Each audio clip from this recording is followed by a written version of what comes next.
गांव में मोहन अपने बेटे राहुल के साथ रहता था। राहुल की मां का देहांत कई साल पहले हो चुका था। तब से मोहन ने अकेले ही राहुल को पाल पोसकर बड़ा किया था। मोहन चाहता था कि राहुल बड़ा होकर मेहनती और जिम्मेदार बने, लेकिन राहुल को काम से ज्यादा सोना और आलस करना पसंद था।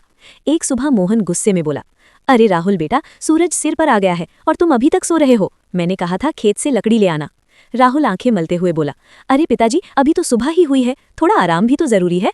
मोहन दुखी होकर बोला, बेटा अब मेरी उम्र हो गई है, ये शरीर अब पहले जैसा काम नहीं कर सकता, अब घर की जिम्मेदारी तुम्हें संभालनी होगी। लेकिन राहुल ने बात को हल्के में ले लिया। गांव वाले भी राहुल को देखकर ताने मारते, देखो मोहन का बेटा, पूरे गांव का सबसे बड़ा आलसी। एक दिन मोहन की तबीयत अचानक बहुत खराब हो गई। वो बिस्तर से उठ भी नहीं पा रहा था। राहुल घबरा गया और तुरंत अपने पिता को लेकर अस्पताल पहुंचा।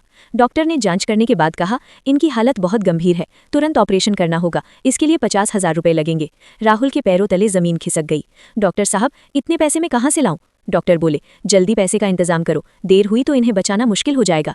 राहुल गांव में हर जगह मदद मांगने गया। वो जमींदार के पास गया। जमींदार हंसकर बोला, तुम और काम, तुमसे तो अपना बिस्तर भी नहीं उठता, मैं तुम्हें पैसे क्यों दूं? राहुल बहुत दुखी हो गया।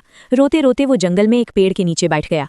तभी वहां से एक साधु बाबा गुजर रहे थे। बाबा ने पूछा, बेटा क्यों रो रहे हो?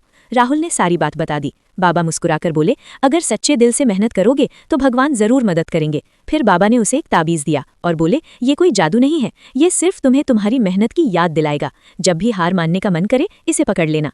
राहुल ने ताबीज पहन लिया। अगले ही दिन से राहुल ने मेहनत शुरू कर दी। वो सुबह 4 बजे उठता, पहले घर का सारा काम करता, फिर जंगल जाकर लकड़ियां काटता। शुरू में बहुत मुश्किल होती थी, लेकिन हर बार जब वो हार मानने लगता, वो ताबीज पकड़ लेता। धीरे धीरे राहुल की मेहनत रंग लाने लगी। वो रोज लकड़ी बेचकर पैसे जमा करने लगा। कुछ ही दिनों में उसने 40,000 रुपए जमा कर लिए, लेकिन अभी भी 10,000 कम थे। राहुल फिर जमींदार के पास गया। जमींदार बोला, अगर तुम मेरा पूरा पथरीला खेत एक दिन में जोत दो तो मैं तुम्हें 10,000 रुपए दूंगा। राहुल ने बिना सोचे हाँ कर दी। अगले दिन सुबह से राहुल खेत में लग गया। तेज धूप थी, पसीना बह रहा था, हाथों में छाले पड़ गए थे, लेकिन राहुल ने हार नहीं मानी। उसे अपने पिता की कमजोर आवाज याद आ रही थी। शाम तक राहुल ने पूरा खेत जोत दिया। जमींदार ये देखकर हैरान रह गया, अरे राहुल, तुमने तो कमाल कर दिया, ये लो तुम्हारे 10,000 रुपए। राहुल तुरंत अस्पताल भागा। डॉक्टर साहब, ये लीजिए पूरे 50,000 रुपए, कृपया मेरे पिता को बचा लीजिए। डॉक्टर ने तुरंत ऑपरेशन शुरू किया। कुछ घंटों बाद डॉक्टर मुस्कुराते हुए बाहर आए, बधाई हो राहुल, ऑपरेशन सफल रहा। राहुल की आंखों में खुशी के आंसू आ गए।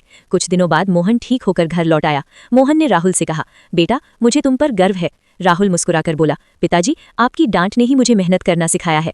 उस दिन के बाद राहुल गांव का सबसे